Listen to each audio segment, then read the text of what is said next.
क्या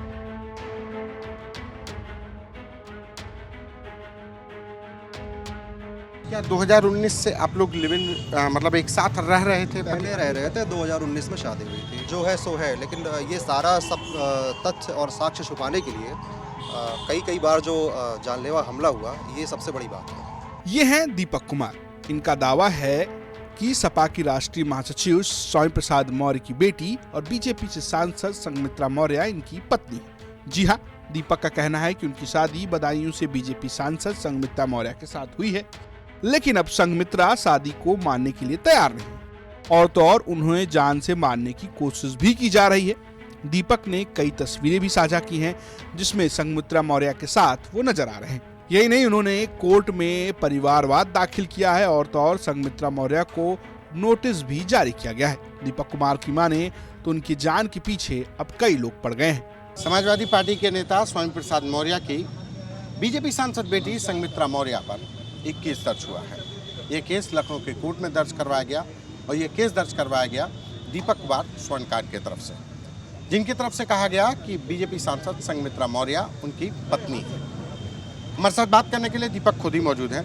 दीपक, आपकी शादी संघमित्रा मौर्य जो बीजेपी सांसद उनसे हुई, कब हुई थी, कहाँ हुई थी?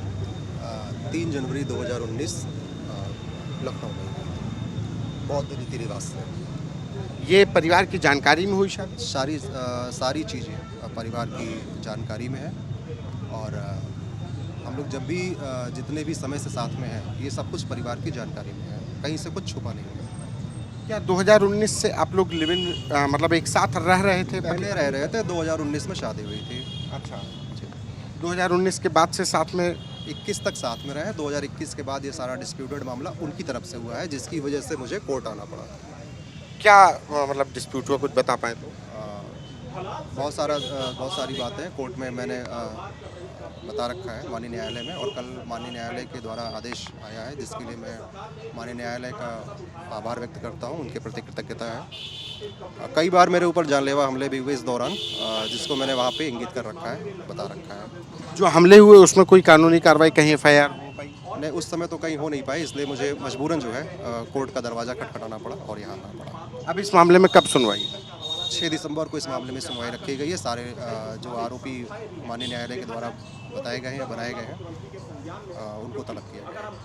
क्या आपने अपील की है, क्या गुजारिश की है, अदालत से क्या मांग की है कि आपको मतलब वो अपने पति के तौर पे स्वीकार नहीं कर रही हैं, आपकी शादी को चैलेंज कर रही हैं, झूठा मान, क्या? वो तो सारा सब कुछ जो है सो है, लेकिन ये सारा सब तथ्य और साक्ष्य छुपाने के लिए कई बार जो जानलेवा हमला हुआ, ये सबसे बड़ी बात है। ये सारे साक्ष्य को, सारे चीज़ों को छुपाने के लिए, और शादी के बाद भी चुनाव आयोग में जो एफिडेविट दिया गया चुनाव के दौरान 2019 में, उसमें खुद को अविवाहित बताया गया है, जबकि उसके पहले शादी हो चुकी है। अब वो आपको अपना पति नहीं मानने को तैयार? अब तो पूरा परिवार मानने को तैयार नहीं है। तो आप चाहते हैं कि पत्नी के तौर पे रहें? नहीं, मैं चाहता हूं कि मुझे न्याय मिले। दीपक कुमार के दावे अपनी ओर है, लेकिन वीडियो एडिट किए जाने तक संघमित्रा मौर्य की ओर से इस पर कोई जवाब नहीं आया है। लखनऊ से संतोष शर्मा की रिपोर्ट, यूपी तक।